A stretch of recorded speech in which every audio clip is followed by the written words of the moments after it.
What's happening, YouTube? Steve here. It is Thursday. I don't know what the date is. It's something. Oh, just got down to. Well, I've been down here at Evansville for a little while. Easy peasy run today. I backed up to the door last night for my delivery this morning. And normally I don't do this, but I opened the doors and backed up to the dock. And I was awake. They don't get into the shop there till 7:30, and I was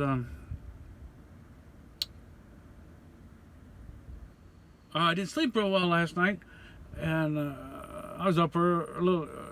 I wasn't up, but I was awake in the bunk there, and about 7 o'clock I hear the dock plate flip, flink, flink, flink, and they started unloading me. Somebody had came in early. One of the bosses had came in early, and he seen I was there, so he come over and unloaded me. So that was nice. I was actually unloaded by about 7:15, which is about 15 minutes before they even opened. So that worked out real good. And then I went to a Berry Plastic and had a drop-in hook there that was ready. Because it's actually supposed to be picked up the day before.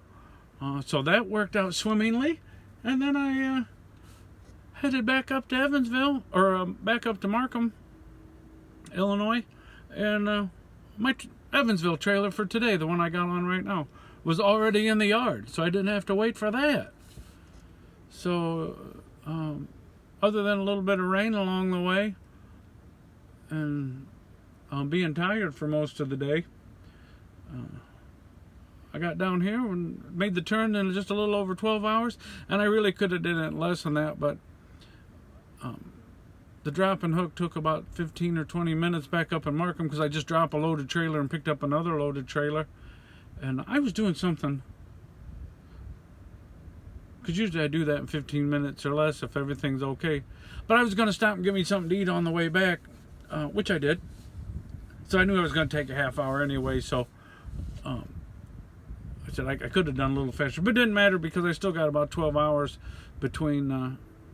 because I got down here at 7:30 to Evansville, and I said they won't open until 7:30 in the morning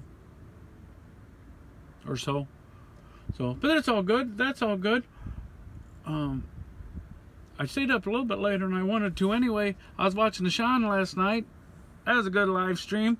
Well, at least part I had to bail out about 10 o'clock and try to go to sleep, and so that was good. Sean had a good live stream. And I like those. Those evening live streams where he just goes live while he's driving, and then everybody just kind of pops in and out. That's got time. I'm really liking those. I hope he keeps those up.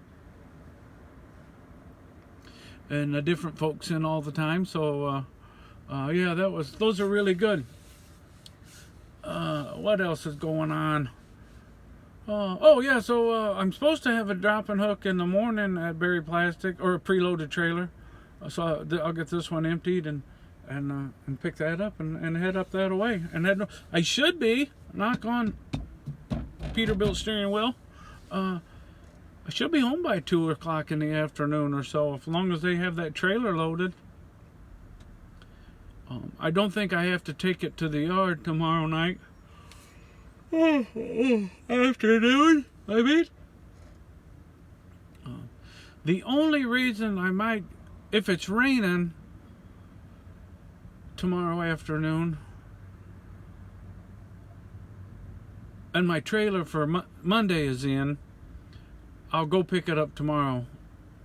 So then I won't get home till 5 or so, 6 maybe. But then I won't have to drive up to Markham on Sunday night. If it's not raining, I'll just go home. Because if it's raining, I'm not going to do anything at home anyway, so I might as well just go get that trailer. But if it's not raining, I'll go home. And then I'll be home in the daylight because of the time change and everything. So, all good on that front. And I'll get 4 this week. I got 4 last week, 4 this week, so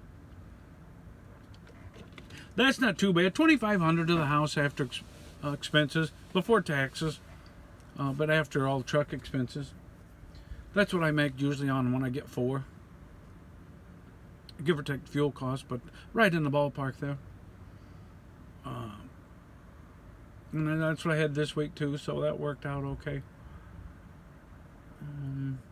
Made a little bit of progress on the, well, one step forward and one step back, I guess, on buying a new truck.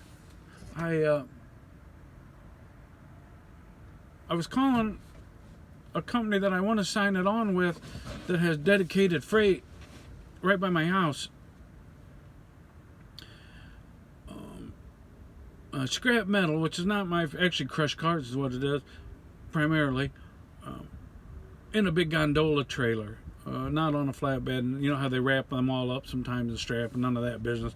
They just flop them in a gondola trailer and take them out. And this is contract freight, direct customer freight. That's what I meant to say, direct customer freight. And I think I got a pretty good in to get it if they have enough material. I talked to the guy that hires does all the logistic work, and he's going to get back with me. He's got to see, because I don't have one of those gondola trailers. He's going to see if he has one available, or what he's got available for trailers, and then I think he's looking to see what they have for if they need another truck, because they've got trucks doing it already. And they own several scrap yards, junkyards, scrap yards, and then they own a shredder where they shred the cars. So you haul them from the junkyards to the shredder, and then I don't know, I haven't quite figured out who hauls the shredded material back out to wherever it goes, but they might put it on rail or something. I don't know. I ain't got that far figured out yet, but I think we're making some progress on that. If they've got if they need a truck, I'm going to be able to get it signed on. I'll just say it that way. Because I have a prospective driver for it. I kind of know the guy that used to own a lot of these junkyards. I know who he is. We've spoken to on the phone before. I don't know him personally. He's kind of partway retired and sold all of his junkyards to this scrap company that has the shredder. And so he put in a good word, and the driver that tentatively I have hired to do it used to work for him, and they've been buddies for quite a few years. He's worked for him a few times. So if there's a spot, like I said, we should be able to get in there. The two trucks I was looking at from MK Mac, Pozo, used to be Pozo Mac, MK Volvo Mac. The one that has most of the trucks is in Alsop, Illinois. You guys go up 294. I've seen all those Volvos there. When you go, 80 goes this way and 294 goes that way. All them Volvos right there off the highway. That's M&K Alsop. And they had a couple, and I called my finance company, and they said, yeah, those will work.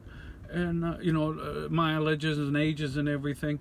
And then because I called them to make sure that, I just looked on the website, and then I called them to make sure the finance company that they'd be okay year-wise and mile-wise. And they were 2015, one was 2015, one was a 2016. One had about 380,000, and one had 400 and some thousand, 70 or something. And but they were cool with. I was afraid they may be a little too old, but nah, they were fine with that. One was 32 and one was 30. White Max. Oh my gosh, I'm almost out of time already. But they'd sold them. Point was they sold them.